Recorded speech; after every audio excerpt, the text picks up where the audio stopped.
नौकरी पर है आपका हक, चले लक्ष्य से लक्ष्य तक, बेरोजगारी से करने दो दो हाथ। लक्ष्य आ रहा है ऑनलाइन अपनी पूरी टीम के साथ।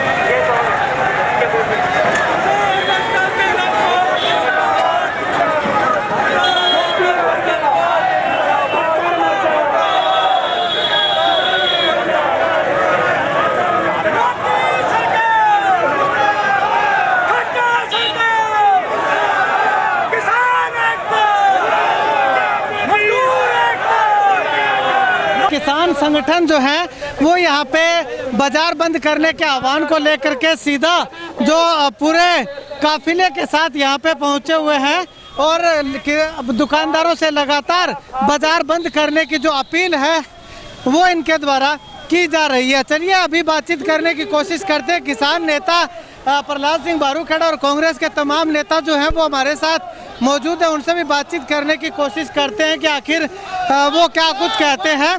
प्रहलाद जी, अगर सबसे पहले बात करें तो कितना असर आप देखते हैं भारत बंद का? आप खुद देख रहे हो, हजारों की संख्या में लोग आज घरों से निकले हैं, बाजार को बंद करवा रहे हैं और बाजार के अंदर जो दुकानदार भाई है वो खुद पहले से ही अपनी दुकान बंद करके बैठे हैं। उन्होंने पहले से समर्थन दे दिया था, क्योंकि सब देश का हर एक नागरिक जान गया है कि ये जो देश के अंदर 3 काले कानून आए हैं, ये 3 काले कानून अकेले किसानी को बर्बाद नहीं करेंगे, ये पूरे देश की जनता को बर्बाद करेंगे। देश गुलामी की तरफ जा रहा है और ये जो गुलामी की जंजीरें हैं वो देश का नागरिक जो है किसी भी सूरत के अंदर बर्दाश्त नहीं करेगा। किसी भी तरह का विरोध दुकानदारों के द्वारा कि पहले ही मंदे की मार से गुजर रहे हैं, उसके बाद ये कोरोना चल रहा है और अब आप बंद करवा रहे हो, तो किस तरह का कोई विरोध नहीं देखने को मिला? इसमें किसी प्रकार का विरोध नहीं है, क्योंकि दुकानदार भाइयों को पता है कि जब तक खेती नहीं होगी, खेती नहीं प्रॉफिट होगी, किसान नहीं बचेगा तो ये दुकानें भी नहीं बचेगी। इसलिए सारे दुकानदार भाई जो है इसका समर्थन कर रहे हैं और अपनी इच्छा से सब दुकानें बंद कर रहे हैं। चलिए, तो शारीलाल शर्मा जी क्या कुछ कहना चाहेंगे, कितना असर आप देख रहे हैं? आज देखें हम भारत बंद का बड़ा जबरदस्त असर है। दुकानदार अपनी दुकानें अपने आप बंद कर रहा है, कोई किसी को कहना नहीं पड़ रहा, क्योंकि इसमें व्यापारियों पे भी ये काला कानून लागू है, आड़तियों पे भी है, किसान पे भी है, मजदूरों भी है। आज सारी जनता परेशान है और कांग्रेस पार्टी हमेशा किसानों का साथ देगी, व्यापारियों का साथ देगी जब तक काला कानून वापस नहीं होगा। चलिए, शुक्रिया सर बातचीत के लिए। तो यहाँ पे मैं आपको कुछ तस्वीरें दिखाना चाहूँगा। तो एक युवा किसान नेता और हमारे साथ मौजूद है। भाई साहब, आप क्या कहना चाहेंगे? सर, इन अध्यादेशों से अच्छा है कि किसानों की जमीनें गवर्नमेंट अपने अंडर लेके हमें मजदूरी बना दे। हमारा किसान आज इतना दुखी और तबाह हो चुका है, फसलों के हमें भाव नहीं मिलते। कहाँ तो गवर्नमेंट ने 42,000 मंडियाँ चाहिए आज हिंदुस्तान में, 42,000 की बजाय ये प्राइवेट सेक्टर के हाथों, पूंजीपतियों के हाथों हमें बेचना चाहते हैं। हमारी फसलों के औने पौने दाम देते हैं।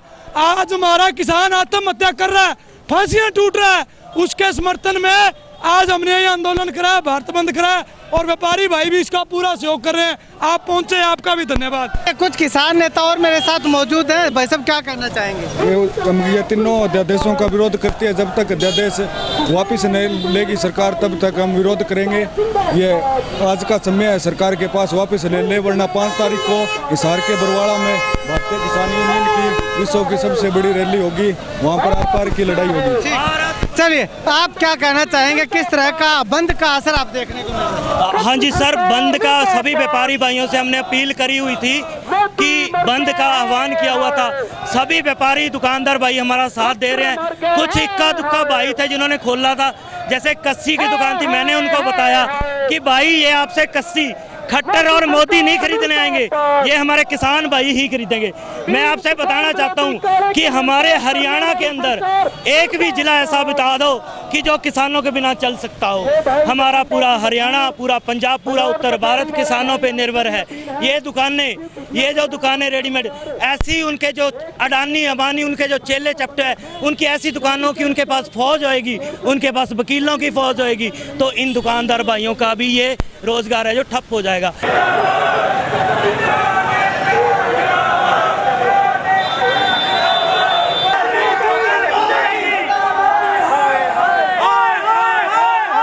क्या कहना चाहेंगे कि भारत बंद के आह्वान में सिरसा बंद का कैसा असर देखने को मिला, किस तरह से दुकानदारों का रुझान आपको देखने को मिला? जो 3 काले कानून आए हैं किसान विरोधी, ये आज के दिन आपको प्रथम दृष्टि से किसान विरोधी लग रहे हैं, परंतु जब जब इनके नतीजे आएंगे, जैसे जैसे टाइम निकलेगा, ये कानून व्यापारी विरोधी, मजदूर विरोधी, गरीब विरोधी, हर वर्ग पे चोट करने वाले कानून हैं। और हम आज इसीलिए इकट्ठा हुए हैं और मोदी सरकार से हमारा आह्वान है, हमारी चेतावनी है कि वो जल्द से जल्द इन कानूनों को वापस ले, क्योंकि हमारी फसल है, वो हमें कह रहे हैं हम आपके लिए लेके आए हैं।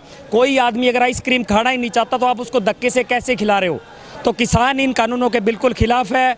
और व्यापारी जो अडानी और अंबानी पहले कहते थे कांग्रेस पूंजीपतियों की सरकार है, परंतु बीजेपी तो सिर्फ चंद 4-5 अंबानी और अडानी जैसे लोगों की सरकार है।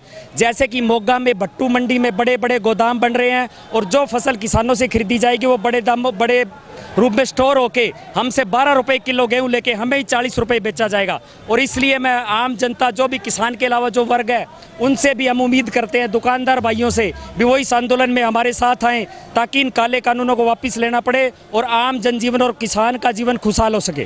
चलिए, शुक्रिया सर बातचीत के लिए। तो यहाँ पे आपको बताऊं कि एक तस्वीर मैंने आपको पूरे सिरसा शहर की दिखाई है कि किस प्रकार से बाजार बंद का आह्वान जो है सिरसा में लगातार सफल साबित हुआ है।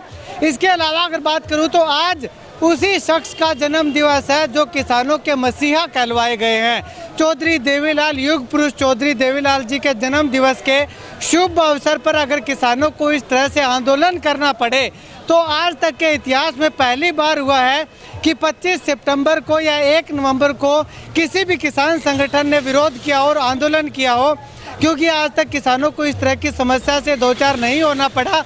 आज पहली बार किसानों को समस्याओं से दो चार होना पड़ रहा है। इसी का परिणाम ये है कि किसानों के मसीहा कहलाए जाने वाले चौधरी देवीलाल जी के जन्म दिवस के उपलक्ष्य में किसानों को इस तरह से इस कोरोना काल में भी इकट्ठा होकर के सरकार के खिलाफ आंदोलन करना पड़ रहा है। किसानों के साथ साथ तमाम जो संगठन हैं उन संगठनों को भी किसानों का साथ देना पड़ रहा है। तो इससे ज़्यादा शर्म की बात और क्या होगी कि किसान होने के बावजूद भी, किसान हितैषी सरकार होने का दावा करने के बावजूद भी अगर किसानों के मसीहा कहलवाए जाने वाले चौधरी देवीलाल जी के जन्म दिवस पर किसानों को इस कदर अपनी मांगे मनवाने के लिए इस तरह के आंदोलन करने पड़ते हो, तो कहां से हम कह सकते हैं कि देश में और प्रदेश में किसान हितैषी सरकार है।